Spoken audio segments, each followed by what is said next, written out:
What is up, Teachers on Fire? Question for you. Do you ever record your screen? I'm talking about making tutorials or tours or explanations of any kind for your students or perhaps for your colleagues.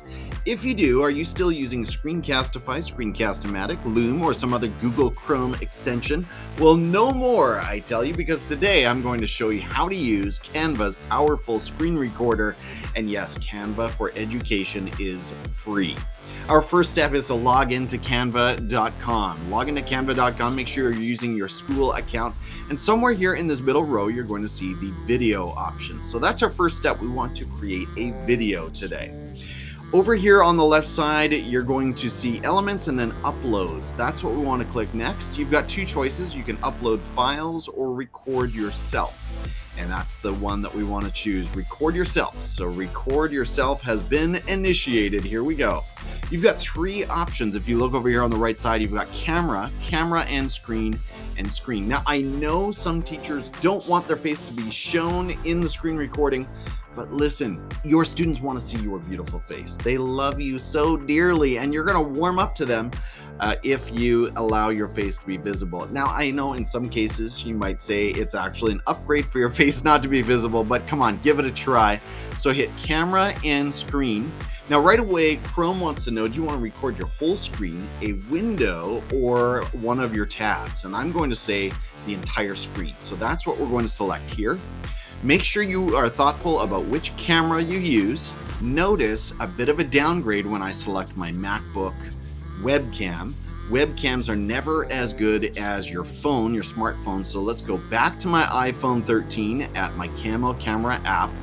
And also be thoughtful about which microphone you're using. I've got a few connected here. So make sure to set that up the way that you want them. And then when you're ready to go, hit record. So I'm going to also hit this little hide button, get rid of that. And we are live. So let's go over to the Teachers on Fire YouTube channel while we kill some time and record some content. What have we got going on? A number of tutorials for teachers. If you're not subscribed to the channel, make sure to do that. And now I've taken up enough time so that we've got some content we can use. So let's hit done and save and exit. So now Canva is going to bring in that video that we just recorded, and I believe it will start auto playing. Yes. We are live. So right away it starts queuing up and playing. Don't be alarmed by that, okay, or startled. I was the first time that happened. Now, Canva allows you to do a little bit of editing. So I'm going to show you what I mean by that. And let's just trim off the ends of the video and take you up here to where I'm talking about the YouTube channel. And we will cut off the end of the video as well. Let's see what we've got.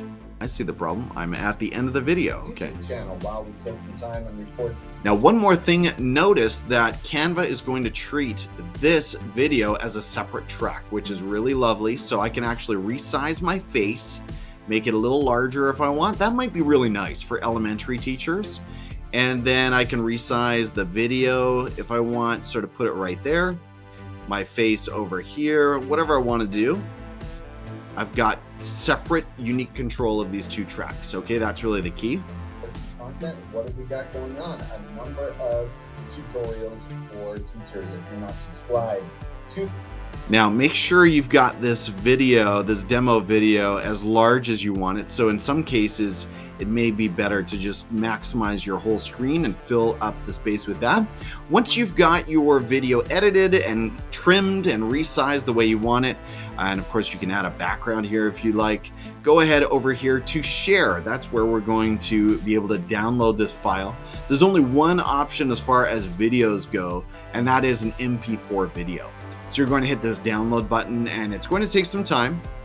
It is a cloud-based app, but after a few minutes, you'll be able to download that to your local device. And if you are on a Chromebook, you'll be able to download it to your Google Drive or share it right in Canva, whatever you prefer. That is it for today, my friends. Again, that requires a free Canva for Education account. If you don't have your account yet, make sure to log in and get a hold of yours, because it will transform what you can create within the classroom and around your school for your learners and for your colleagues. That's it for this video. Stick around, make sure you subscribe, like the channel, like the video, whatever, do all the things, and I'll see you in the next video. Bye-bye.